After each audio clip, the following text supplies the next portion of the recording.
The screen, you should be able to see now the slides here. So the home buyer class starting out here. If not, let me know, but we'll just kind of get started. And then, yeah, if you have any questions, feel free to interrupt me and I'll address what questions you have. So we'll move over to first slide. So why listen to us? My name is Kevin James Bond, 9-year real estate agent with Remax Real Estate Group here in Colorado Springs. This is what I do for a living. I help buyers and sellers buy and sell homes in Colorado Springs, and I love doing it. Full time, that's my job. Daniel Rankin is the lender that I work with. He's also got many years of experience, a lot of military as well as civilian experience as well. So he's very knowledgeable on the VA loans and just loans in general. So he's not actually here today. He is out of town until tomorrow. But I will give you, or you'll have his info here, and then I can send it to you after if you want to talk to him separately. He's happy to do like a quick 5-10 minute phone call to go over anything specific with you. But what we're going to be covering in this class is how the home buying process in Colorado Springs. So by the end of this, you'll know exactly what steps to go from renting or not owning to closing and owning on your property and what that looks like. Timeline, things to know, things to avoid. So we'll get right into it. These are the things that we're going to cover. Mainly, there's a few different things in here, but if you want to take a look at that, but we're just going to get right into it. So this is the home buying process overview. I'm going to show this to you in another way as well, so it's not just this. But basically, you're going to start with your lending. You're going to start with your financing. How much do you qualify for? Can you pay in cash? Most people don't. So if you don't, then you finance. So having a pre-approval or a pre-qualification letter from a lender that says this is what you can finance. And then from there, figuring out how much you're going to budget, what do you want your monthly payment to be under? And even if you can afford more, let's say your lender can qualify you for a lot more than what you thought, you still probably want to keep your monthly payment under some amount. So factoring that in as well.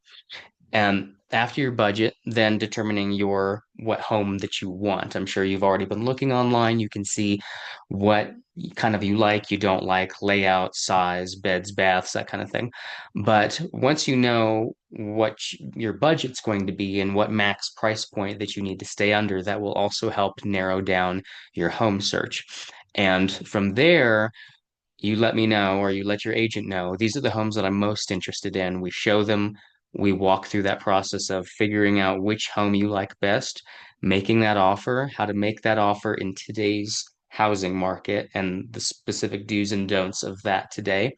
And then once you're under contract, your inspection, your appraisal process, and then your closing. At the closing table, officially signing, getting keys, moving in. So that is the basics there, and then we'll get into the benefits of home ownership. I don't know how much time you want to spend on different things, but I want to be respectful of your time and try to finish all of this up before 8. So yeah, some of the benefits of home ownership, I'm sure you're aware of renting versus owning a property. Why is it better to buy a property? Well, because then you're investing in your own mortgage instead of a landlord's mortgage. You're building your own equity as opposed to your landlord's equity. Your landlord's going to have their property appreciating because properties appreciate long term overall. There's been a couple of years here and there where stuff has been directly affected by the housing market, but historically, home values do rise. And so that's one of those major benefits, of course, is the appreciation, the tax benefits as well. You've got a few different tax things that are going to benefit you there. That personal freedom, which ties back into this is your place, it's not anybody else's. This is not the money that you're putting into the loan is coming back to you as opposed to benefiting someone else. And then prepping your taxes, your financials, your documentation for when you're wanting to buy a home or you think you're going to be doing it soon. Um, what to do to get ready for that as far as your credit score or your debt to income ratio. things that just self-employed, what documentation that you need to have for that. Those are lender questions that it's helpful to know the answers to in advance. So I'll give you an example of equity or home appreciation. My personal house, I bought it in 2018 for $299,000. It was amazing because it's you can't buy a house for that anymore. Now our house is worth well, I wrote in here 499. I think it's actually closer to 475,000, but still, 150K worth or 175K worth of equity. Yeah, that's pretty good. So to give you another thing, just generally within Colorado Springs, the average sale price last September, so a year ago, was just over $497,000. And the average sale price in Colorado Springs today is over $525,000. So there's been growth for sure. And mind you, that's average. That's for the whole city. That's not, specific to different neighborhoods or different property types, but to let you know that yes, property still, even in today's market, has been appreciating. Overall, excuse me, an average of 5.66% increase in home value year over year. In the past 4 years, that's been about a 3% average. I will caveat that with condos typically aren't doing too well right now. The high HOA is not something that a lot of people want to deal with. New construction homes, any house that was built in the last 5 or 10 years that's very close to new construction is going to have a difficult time in coming up in value because the incentives on the new construction homes are just too great, and it pushes down those resale values. So people in the Wolf Ranch Cordera neighborhoods are having a tougher time being able to sell their property and make. I mean, they have to sell at a loss almost always. So there's an exception there. Other benefits of owning your own home is you get to deduct the interest off of your mortgage payments.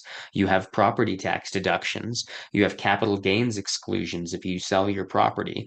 You've got a home office deduction, which is pretty minimal. You might get about $100 for that, but it's there. It exists if you have your own business that you're running out of your own home. And it doesn't have to be people coming to you. It can just be I don't know, like this. This is my home office. I'm not accepting people into my house, but I am working from home. Energy efficiency tax credits. There's going to be stuff for federal, state, and city as far as energy efficiency credits that you can get. And I've got details on all of this. So if you want that, I'll send it to you after on what all this looks like as far as links to different energy efficiency uh, things that you can get, details about the capital gains, home office, all of that. On the right here, you got number of listings and number of sales. So the green is the number of listings since 2016, and the blue is the number of home sales since then. So you can see we had a dip down to 2021, 2022 as far as what was available for sale, and that has sharply started to come back up. Meanwhile, the number of homes selling has been pretty level, pretty consistent. We've only in the past since January 2023-ish that the home sales have started to come down just a little bit, not selling as many, but still selling homes. People are still buying homes. It's just more, obviously, it's more expensive now. Pardon me, I'm getting over a cold. These are the state and city specific tax benefits that you have available to you for buying properties. So low property taxes. In Colorado, we have, I think it's point 0.4, it's right here, 0.417 for the county tax rate. Compare that to nationally, which is about 1%. So we're a little less than half of the average property taxes. And if you're from California, Texas, you know that for a fact our property taxes are quite a bit less. You've also, sorry, I think my child's in the background screaming. Property tax discount for seniors and disabled vets. I mean, that's in most states, but we have that here as well. And then state and utility energy rebates, which again, I got details for. So the top three hurdles for the first time home buyers or for people just buying a house, it's something still pretty new to you. The biggest thing, obviously, is saving for that down payment. And that down payment does not actually have to be 20%. A lot of people think that that's the case. No, you can actually go down as low as 3, 5%, depending on the loan type. So don't let that necessarily be a mental hindrance for you. You don't necessarily have to have that much down. Your credit requirements, knowing what's the minimum credit score that you're going to need in order to be able to get a loan. Typically, it's between 580 and 620 as a minimum for your credit score. Obviously, your lenders, the higher it is, the better it is. The higher your credit score is, the lower your interest rate becomes. The higher your credit score is, the lower your closing costs become. You are you have proven yourself to be more trustworthy through the higher credit score, which is why you get better rates, better incentives with the higher credit score. And so, if you don't have a great credit score, how do you get to that point? Danny also has connections with credit repair people who do just that. And they do an amazing job bumping people up 50, 100 points in just a matter of weeks. Obviously, your situation is specific, but again, that'd be a conversation to have with him. And then how do we actually buy a house? What is that process? I have no idea what I'm doing. That's what this class is for. So you get through hurdle three right now. So next slide is Ryan. I don't know if you're military or not. So I don't know if we're going to cover the PCS process. Let me know either way. Let me see what. Okay. But just in case. So PCSing, so military moves, if you get a permanent change of station and you're going to be here for 2 or 3 years and you want to know kind of what you're up against, what you're in for, or if you're thinking you might get transferred or you want to get transferred to the Springs, here we are. Why Colorado Springs? I mean, why Colorado Springs for military or for anybody? And the reason you're moving here is either for a job, family, you like the climate, you like the weather, you like the hiking, the dog friendly. There's something about it that is appealing to you. More family oriented than say Denver, which has a lot more nightlife.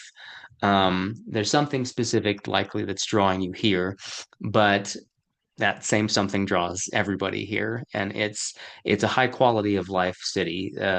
Our city is very focused on its economy, on growing the population, and on having infrastructure for everybody that wants to move here.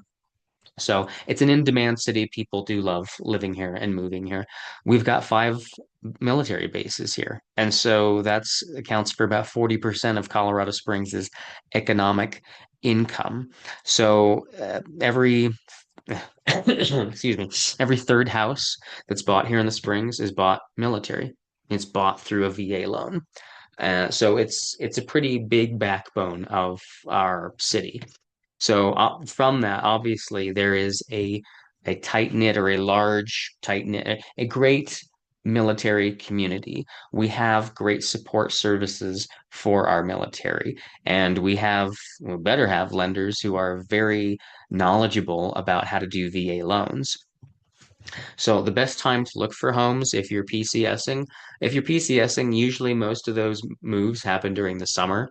I think it's about 60% of them happen during the summer. So that's naturally the time to look. Summertime is when there are the most homes available for sale. But I tell everybody this, whether they're military or not, the best time to look for a house for you as a buyer in any given year is in that September, October timeframe, because that's when people are still putting their homes up for sale and they're trying to get them sold before the end of the year. Like for whatever reason, they couldn't get them on earlier in the year. They're putting them on now. I got to get this sold. That happens a lot.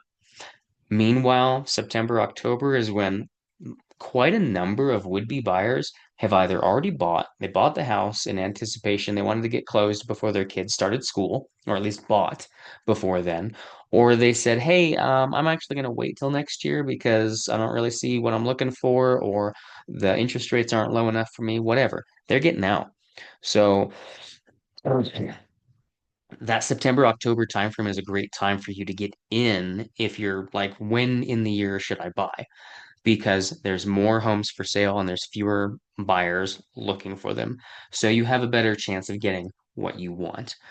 Um, Basic housing awareness and rates. I've got a list of what the base housing allowance is, depending on what your rank is. I can send that to you later as well.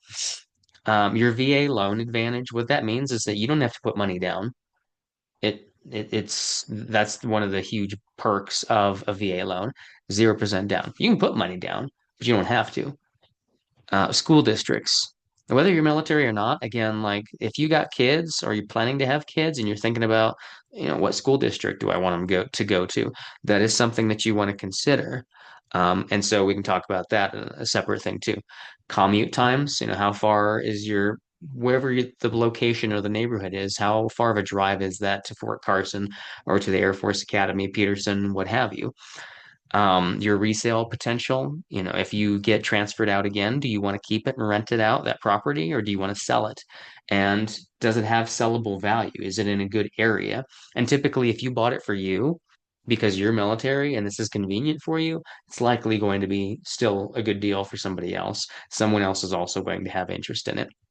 And then consider on-base housing and having be on the wait list for that versus getting something off base, whether it's renting or buying something. So here's that home buying process steps again in a bullet number in a numbered order. Get your financing, figure out what you want for sure in your house, partner with an agent, hopefully me, start your home search, start it online, and then we go look at houses in person, narrow down what you're looking for.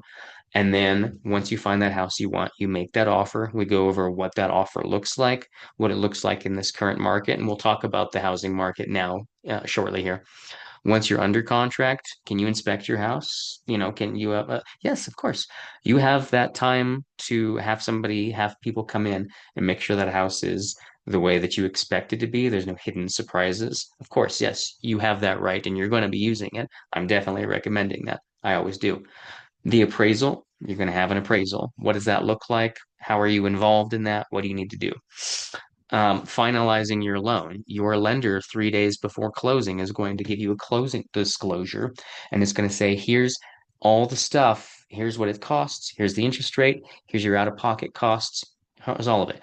Make sure it's exactly as we talked about and that you're satisfied with it before you sign it because they want you to sign that 3 days before you officially sign the paperwork to actually buy the property because it's a big purchase. You want to make sure that everything is the way that you want it. And then after that, you celebrate. You're closed, you got the keys, you can move in. Hooray, congratulations. I love helping people do this. So, your loan options. We kind of covered some of this again. FHA, VA, conventional loans. USDA loans, you're not really using those in city. Those are typically on rural properties. So, it's not something we typically talk about.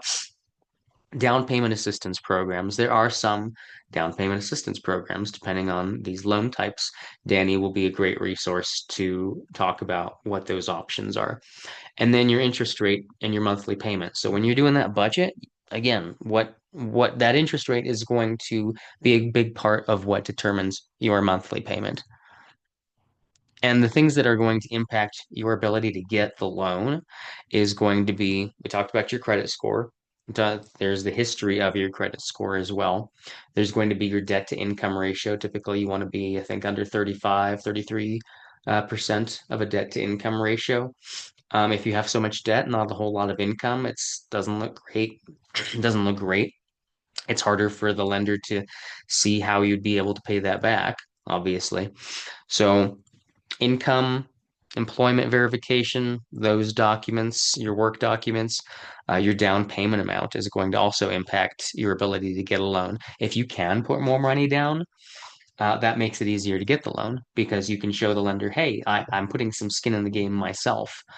And then any assets and savings that you have. Do you already have a property? Do you have vehicles? Do you have some kind of financial assets or some money in an account? Down payment assistance, gift funds, family, friends, in order to bring money into this. That all impacts your loan approval. We talked about well, the credit score. I'm sure you know what a credit score is. When you're making your payments on time or not making them, it all goes into a file that says, here's a here's a score of how trustworthy you are with money, essentially. And recently, that has actually been updated to include rent payments, cell phone payments, and utility payments. And I thought that was the dumbest thing. I was just like, that hasn't been included that whole time? Like, that's part of what you have to pay for every month. Like, why would that not be included in your credit score? But now it's included.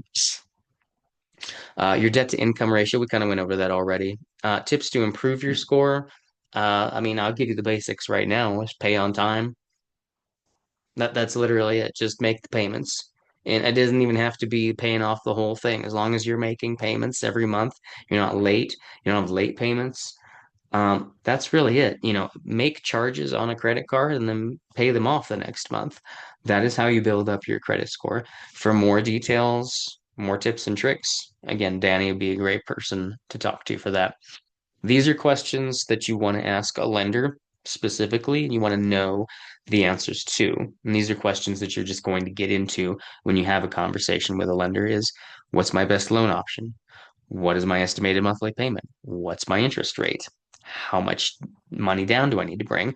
What are my closing costs going to be? There's going to be an out-of-pocket cost coming from you to the lender when you close, an amount of, typically is between 2 and 5% of the sales price. So I'd budget for 5, 10 grand, maybe 20 grand if you're doing new builds, new homes. Typically, those out of pocket closing costs are a little bit higher. But being aware of that and just planning for that. Can you use gift funds? Can you use down payment assistance from other people? Great question. How long does the pre-approval take? As quickly as you can get your documentation in, that's when the pre-approval process can happen. A few days, a week. It's at your pace, but Danny or a good lender will be able to get that done pretty quickly.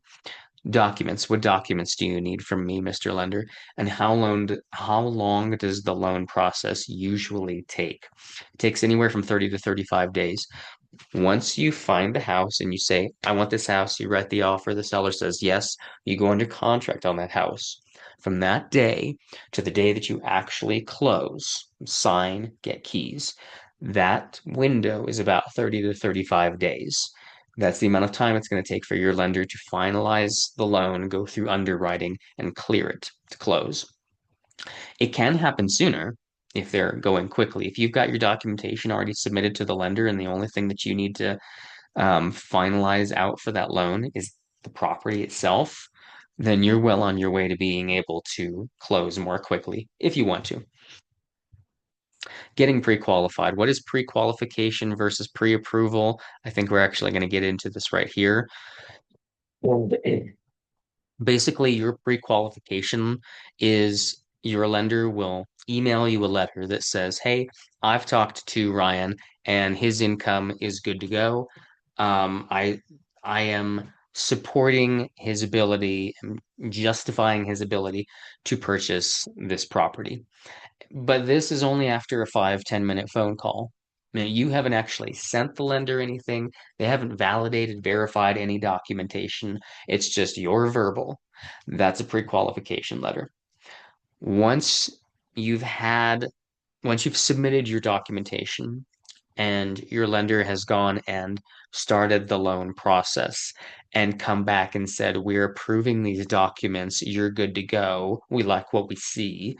That's when they issue you a pre-approval letter that says, now we really have verified you, like you are solid. You can buy this house.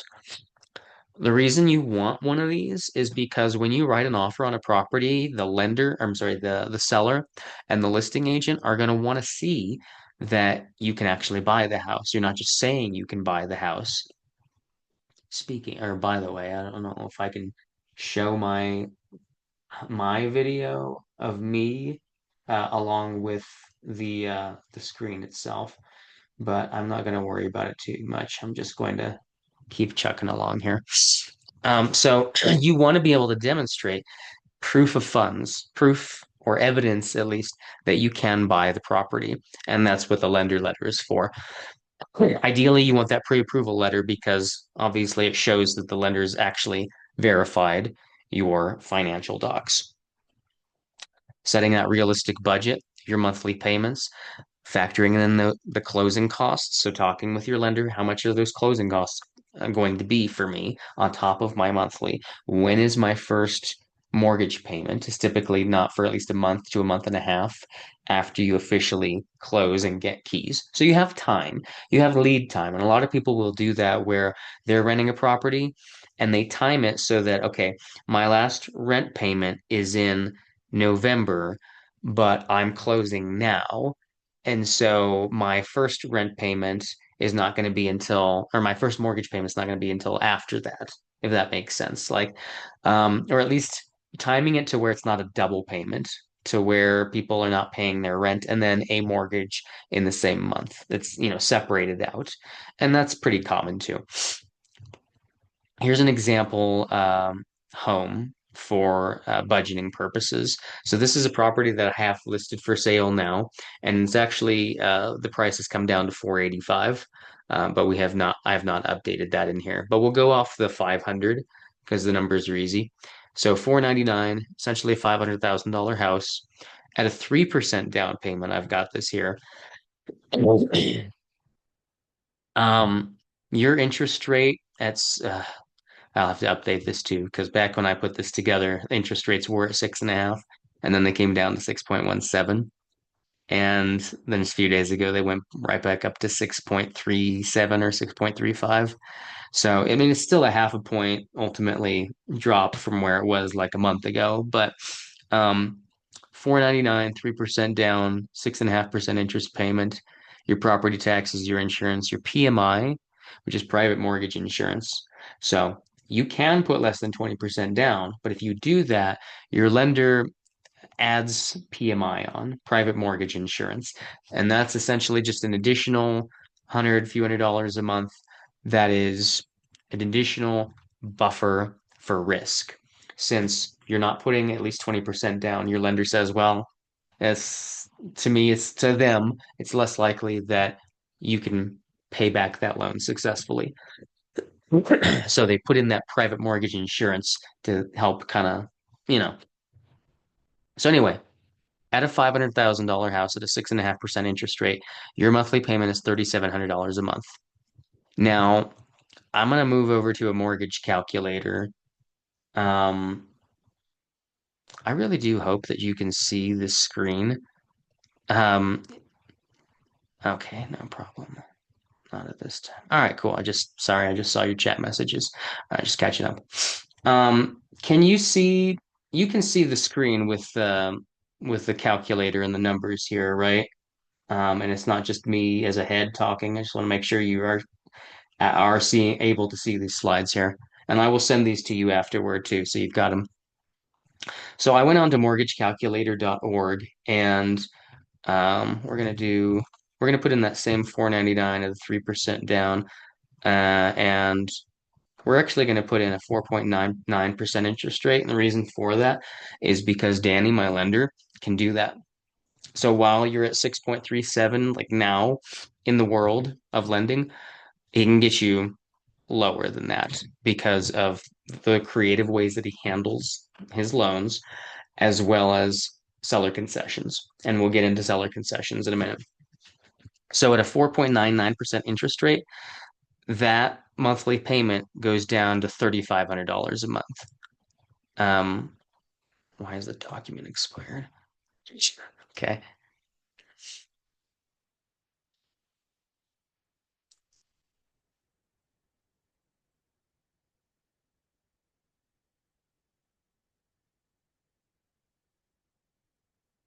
So I'm just messing around with the home insurance on this particular property. Property taxes are probably about 1,800 a year. You've got your PMI, and your home insurance is probably going to be about $3,500 a year for this. There is no HOA in this particular neighborhood, so nothing to worry about there. 3238 is your monthly payment with PMI at a 4.99% interest rate. Now, if you change that to, hang on, you change that to 6.37, which is what I believe we're at now. Um, Pull up mortgagenewsdaily.com. If you want to see what the interest rates are, just generally, you can just type in mortgagenewsdaily.com and it'll take you right to it. So we're at 6.37 right now for a 30-year fixed loan. If you're doing VA, it's down to 6.06, FHA is 6.05. So it's not too bad right now. But let's take the 6.37 and we'll plug that in there with the same property taxes, insurance, and PMI. And we start, well, we were at 32, right? 3,200, and now it's at 3,600. So it's a difference of about $400 to go from 6.37% to 4.99. So I really like Danny for him being able to do that kind of stuff. So getting into now that you know what your budget is, getting that dream house, getting the house that you want, what does that look like? And obviously, you factoring in how big of a house do you want? Where do you want it? What do you want in the house? Got to have a fireplace, got to have a big backyard, got to have a, whatever it is. We have that conversation of what's most important to you and why, so that I can be a second pair of eyes for you and also looking at properties and being able to send you stuff. What do you think of this? I think this might work for you. A lot of my clients are very adept. They are very savvy. They can be on Zillow, Homes.com, and they see stuff within 5 minutes of it coming on the market. Hey, Kevin, what about this property? Can we go see this? Find out more information about this. Some of my clients do appreciate and do want me to do some of that legwork and send them stuff so that they're not constantly having to look for stuff. So I'm happy to go either way. But we narrow down kind of what you're looking for, and we'll probably see a few properties up front where you're not like dialed in exactly to what you want and don't want yet. You got it mostly figured out, but you're still working out a couple things. See a few properties in person. That helps you figure out like, oh, okay, frame it. I know what I want more. And then after seeing a few like up front, then you can go back to online and start tinkering and starting being a bit more judicious in what you're wanting. Thinking about neighborhoods, like what kind of neighborhoods do we like? Parts of town, are there parts of town to avoid? Are there parts of town that are better for different kinds of people? Are families better over here? Is military better over here?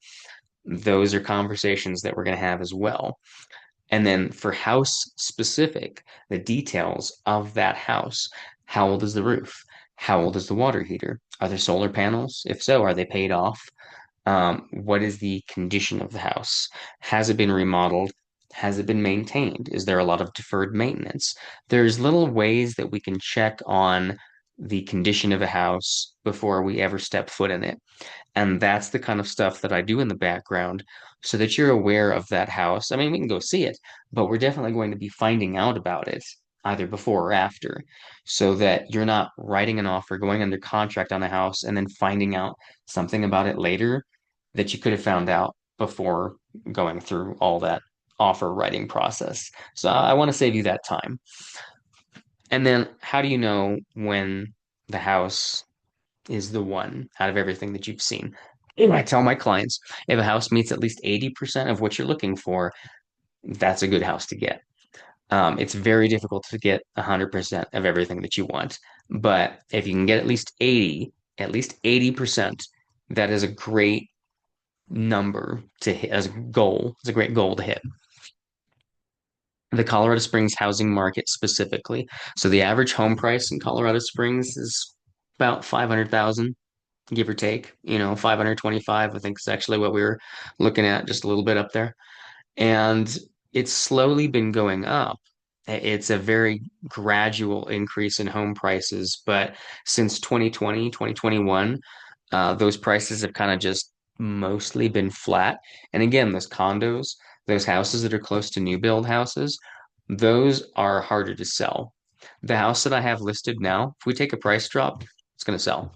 It's just waiting for, okay, is it at that point where that needs to happen? And that's a separate conversation with me and my client, but that's kind of the how the market is right now, where um we're entering fall, we're in fall, and we're slowly going to be entering winter. And in that market, in Colorado Springs and in most markets, it's slow. It's slower during that time. And the market still moves, stuff still sells, but it's dampened down quite a bit.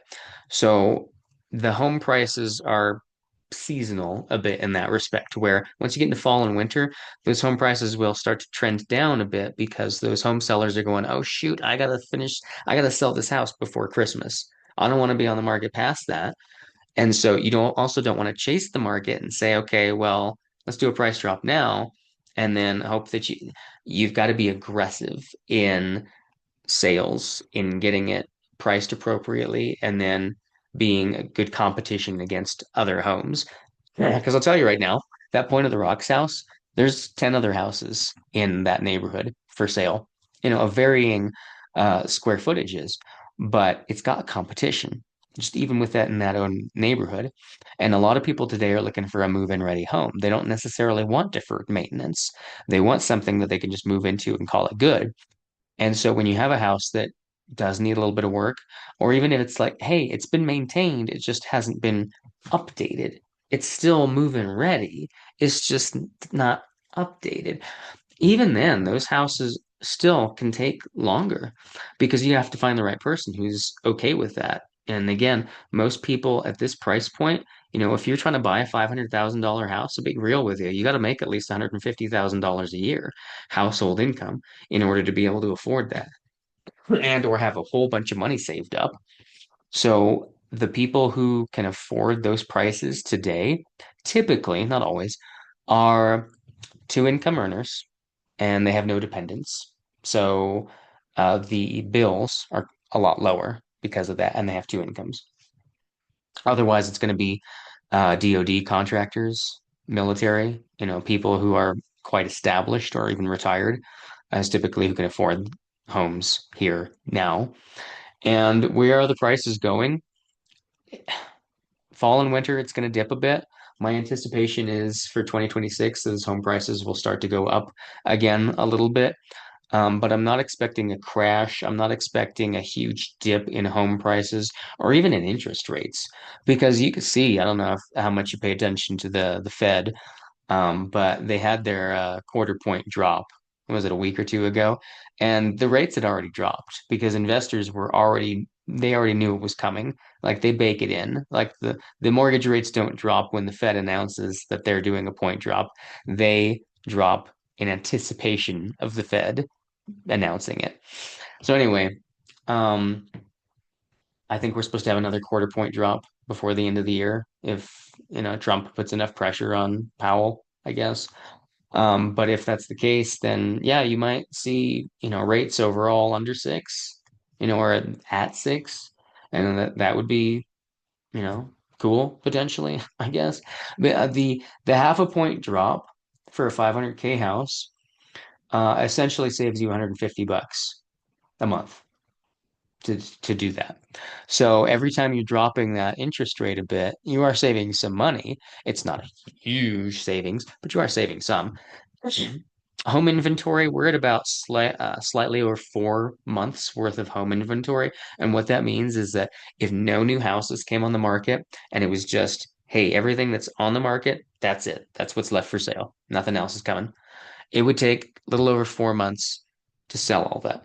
That's what that home inventory number means.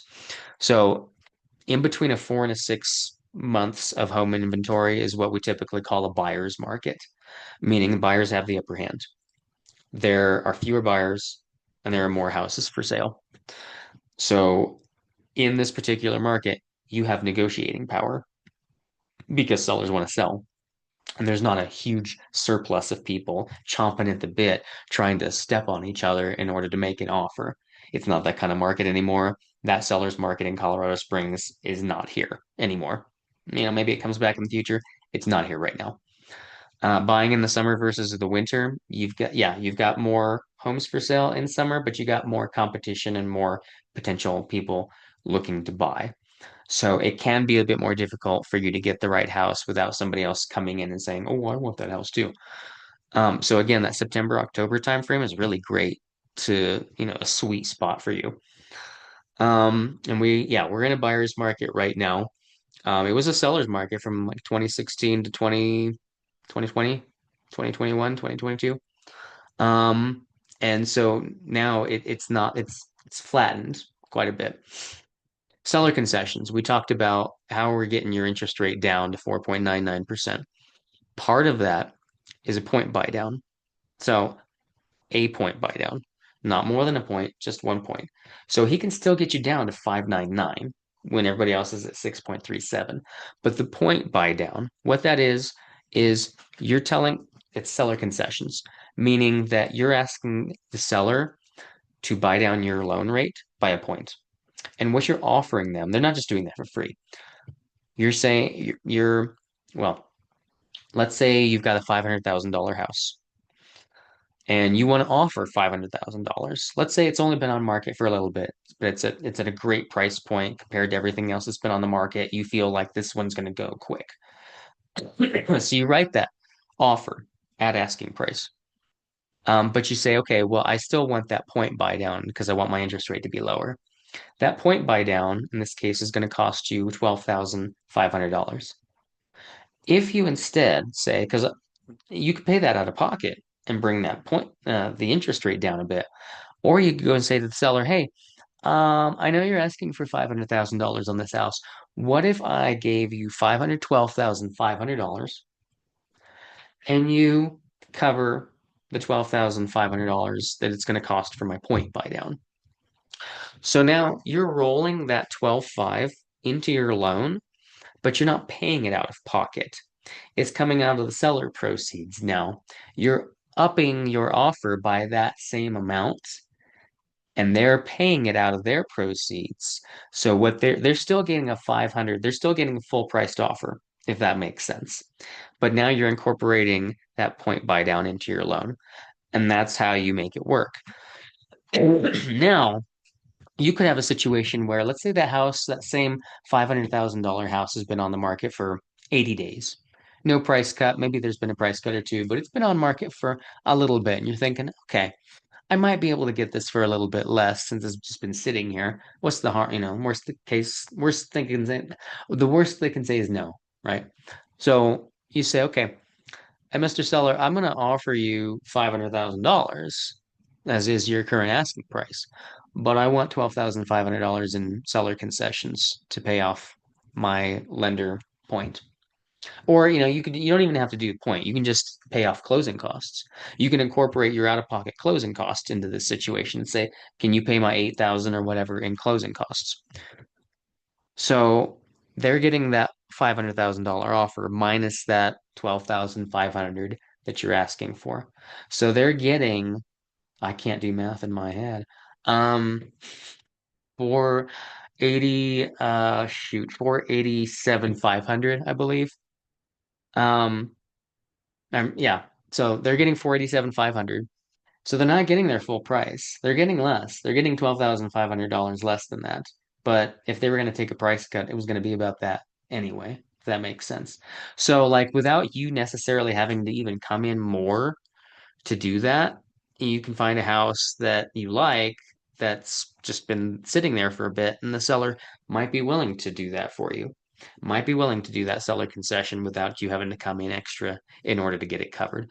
And so that's one of those secret tips of how people are getting. That's how most buyers. It's not really a secret. It's just, once you're writing offers, talking to an agent who's been doing this and they know what they're doing, is most people are doing that today. They're asking for concessions. They're asking for uh, closing costs to be covered because it's a lot harder to come in out of pocket when uh, with all these extra expenses. And the more that you can get covered by the seller, great, the better. This next slide is going to be your neighborhoods. So This is not an exhaustive every neighborhood list, but it is a an overview essentially. And I've got a map link that I'll send you as well. Um, Orange is where all the, I would say, the most expensive neighborhoods are going to be. Yellow, less, green and blue, less, and then the purpley blue are the military bases, and that grayed out beige color on the right is the rest of El Paso County. So you can kind of get a sense of generally how expensive are different parts of Colorado Springs, and ultimately where do you want to be as far as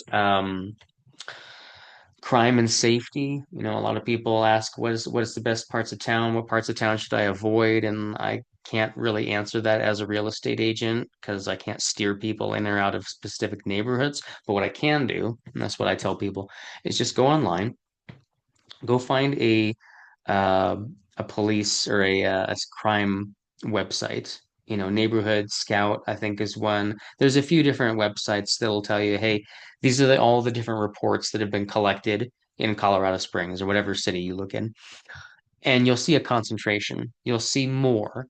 Basically, the further down south you go, the more crime of various kinds that you're going to get.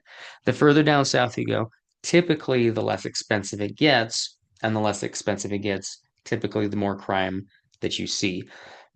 So this is just kind of for a nice visual so you can see kind of what that looks like. I live in this section here. I don't know if you can see my mouse, but in the central north blue area, right above that uppermost orange little tiny spot. So I live up above there, and I love it. You know, our house is built in 90, oh shoot, 94, 95, I think. And it's a great house. You know, it's a quiet neighborhood. I like it. And our house is worth, I think, 475 now. Yeah. So I think your That's Us was in my qu response to my question about military. So yes, depending on where you are coming in from, if you're going to be stationed at, most people get stationed at Fort Carson, which is down here. And so typically the neighborhoods down by Fort Carson into Fountain Security Widefield, Strathmore area are going to be the most ideal in terms of your drive time. Oh, I'm sorry, you're not military, dual income, no dependents. Oh, okay, got it, got it. Okay. Yeah, that makes it a lot easier for you. I just helped a couple buy a house a few minutes from me, and that's their situation. They both work. He's a teacher, and then she's a court reporter. And so she does the transcripts, like she types 200 words a minute. And she didn't know there's a whole, you know. So this is the best. Your default microphone got changed. Okay, I hope you can still hear me. These are going to be the subjectively the best areas to live in, but this is also a high price range here. So Broadmoor is very expensive. Richie rich people live up in there. Old North End, downtown, uptown kind of areas, got more historic stuff. Briargate, you've got older Briargate and newer Briargate. That's more on the north end. That's closer to the Air Force Academy. Wonderful. I'm glad you can hear me. Rockrimmon is west side. That's a bit older, homes in the 70s. You do have some military over there. It's typically older families, older generations of people who are still over there. Old Colorado City, um, artsy, more unique. You've got turn of the century homes, and then you've also got some stuff that's been remodeled. Investors like to play around in there and remodel stuff and then resell it. Northgate, north of Briargate. That's going to be closer to Flying Horse up north, where it's going to be a bit more expensive. So depending on your budget and what you're looking for, there's a lot of military fam and just families overall too in the Stetson Hills area, and that is in the Banning Lewis kind of area of the uh, between Powers and Mark Shuffle, which is the west and east dividers, and then south of Woodman, north of Constitution. So we'll come back up to that map. like this area, I'm sorry, this area here is what we call the Powers Corridor or the Powers Strip. And that is where you'll see a lot of less expensive homes. My parents live in here.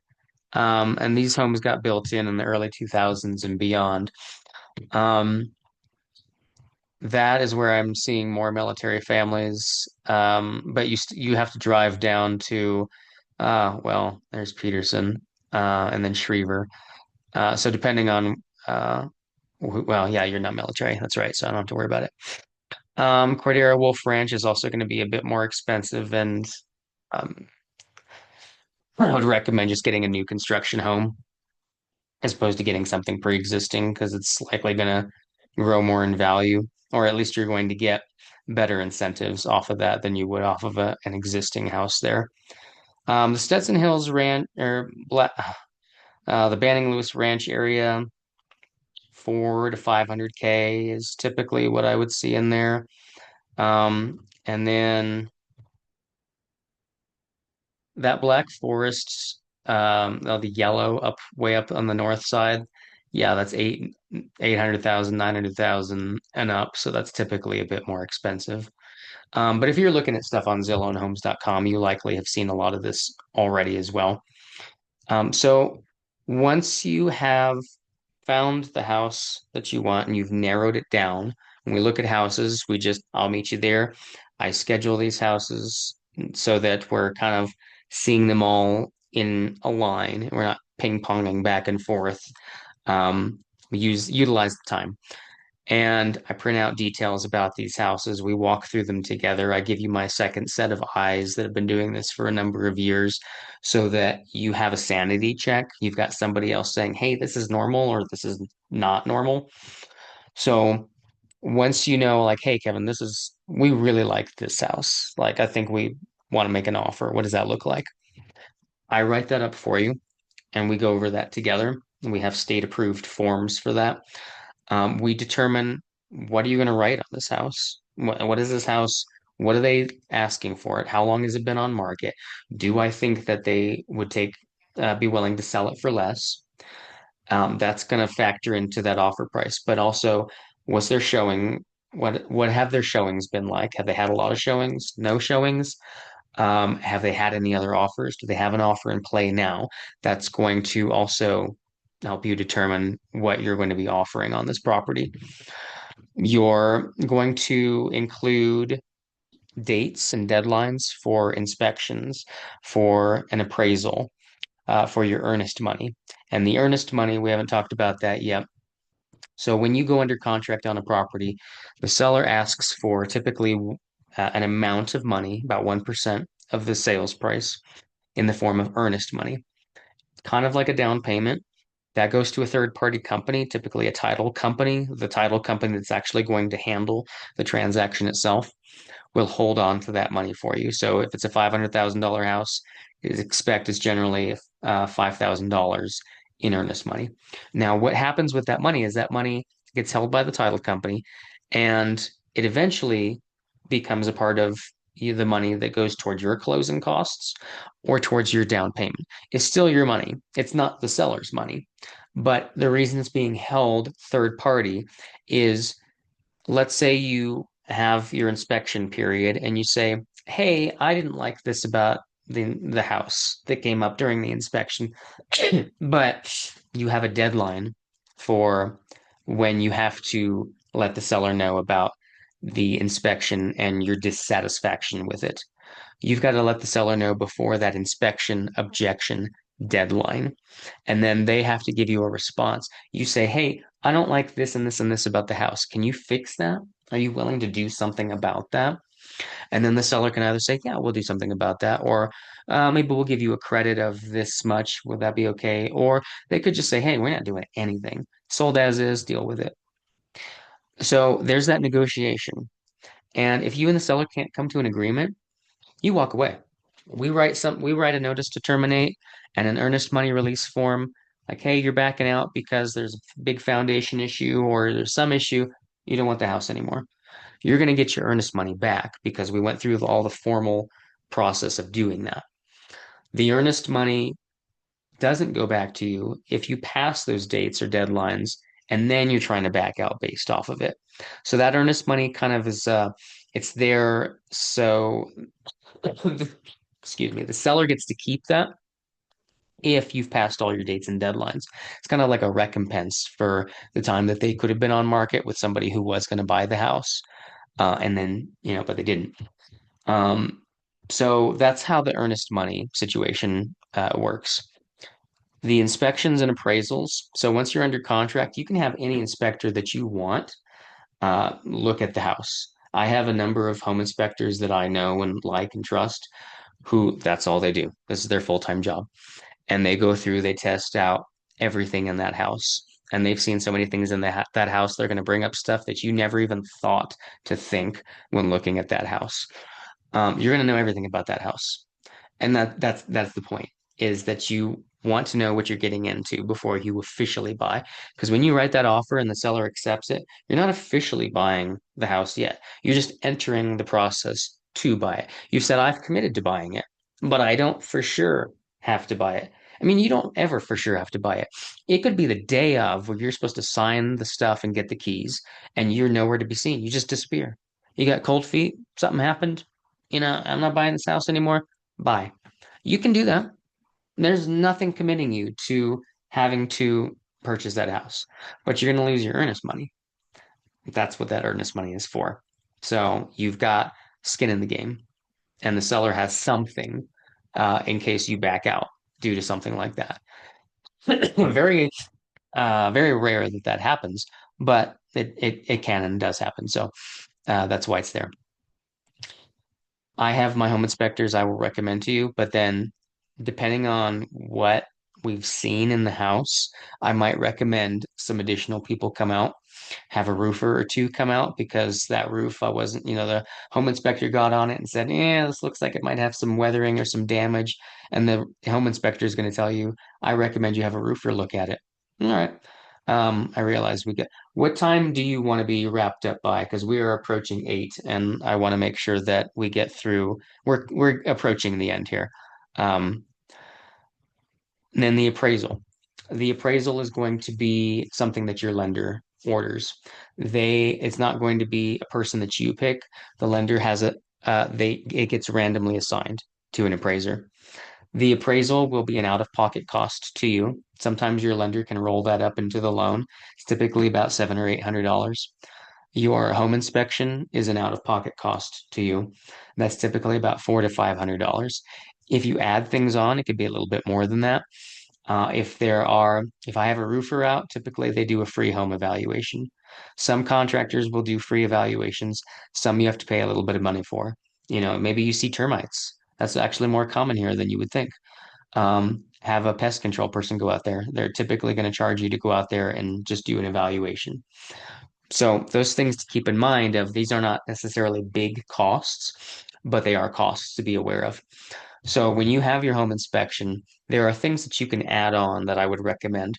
Typically radon. You want to check for radon. Radon is a bigger thing here in Colorado. It's not really known too much elsewhere in the country. Radon is a natural gas that comes out of the granite bedrock underneath.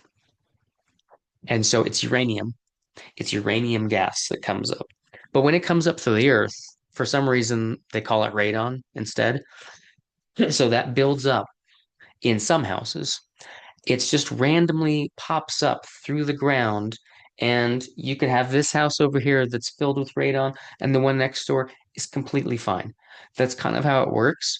And you could have a house that's completely fine, and in a few years, now it's filling up with radon. That's just the way that the plates, the tectonic plates underneath our part of the world work. And so that's something you want to get tested for is just make sure there's not a buildup of radon. It is the second leading cause of lung cancer. I like people to know about that and just make sure that it's good to go. It's not an expensive fix to mitigate it, but it is something that I think people should be aware of. Another thing is get a sewer scope. Have somebody put a camera on a long hose and go down your sewer line and make sure there's no offsets, make sure the pipes are clear, make sure there's no roots growing in them because when you're on a lot where you have a lot of trees, that that is more common, is you'll have tree roots growing into the line. It's not the end of the world for that to happen. They can scope it out and clean it, but that's something that you'll have to start doing every couple of years to keep the line clear. And if there's offsets in the pipe to where they're not perfectly lined up, just over time they move around a bit. If that offset is too great, if it's a big problem, you might want to have somebody like an excavation service repair that sewer line. That's a huge cost. That's something you definitely want to just make sure that is good to go before you buy that house. So anyway, it's 8 o'clock here. We're almost done. After your home inspection and your appraisal, you're going to have your final walkthrough. So when you close and you go into the title company and sign your paperwork, typically right before you do that, you're going to have the final walkthrough. We schedule that, I schedule that, and you're just doing one more walk through that house. And you're going to do it right before you close or the day before you close because what you're looking for is to make sure that that house is in the same shape it was when you saw it the last time. There's no random holes in the wall like a teenager got upset. There's not, moving scrapes or paint, peeling. They chipped a corner because they're moving a couch, things like that. Just make sure there's no water suddenly running or a leak somewhere. These are the things that you're checking for. Just sanity check before you close. And then at the closing, it's typically going to take you an hour to sign everything. You will be very comfortable with your own signature by the time that you're done. But at the end of it, you've got keys. You don't have to close with the seller. You can have separate times that you're doing that. And a lot of times that does happen with differing schedules. But no, if you are, it's totally fine if you and the seller are there together signing, talk about the house. Yeah, no problem. Pitfalls. Don't. No rush here, but my laptop is dying and I don't have the charger with me. Okay, cool. Um, Take a screenshot of this or just quick don'ts. Don't overextend your budget. Don't try to get more house than what you can afford. Don't ignore major repairs. If there's some things on a house that you're seeing, oh, this is going to need some work, think about that and make sure that you're okay with that. Don't buy anything big. Don't make any major purchases before you close. Don't buy a new car. Don't open a new credit card. Talk to your lender first before you do anything like that. You don't want to jeopardize your financial situation. That's this summary of all of this is schedule a consultation with myself and Danny on the next steps for buying a home. Get yourself pre-approved with Danny. Let's look at some homes online once you've got the number and you're pre-qualified. And then we can go through the rest of this, making your offer, your earnest money inspection appraisal. This is an FAQ. I'm going to send these slides to you after the fact so that you can look at this separately and we're not taking up more of your time. Wrapping up, I don't know where your timeline is. If you're thinking of buying in the next 12 months, this would be a good time to start having conversations with myself and Danny on what you need to do in order to get ready. Links here. These links will be in the slides that I send to you. Do you have any questions for me?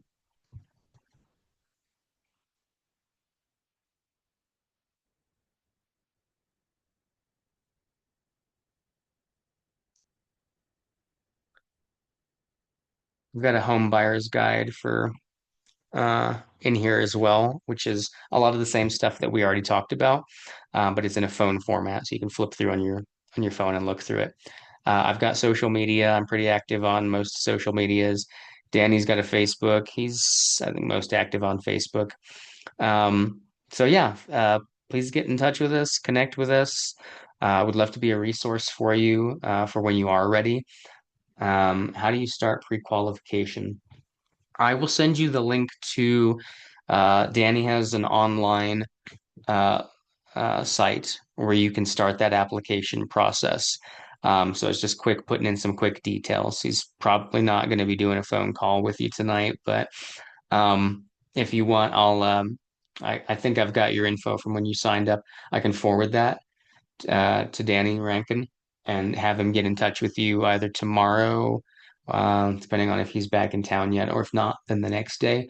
But we'll get you started on that. How long does a prequal last? It typically lasts about 3 months, about 90 days.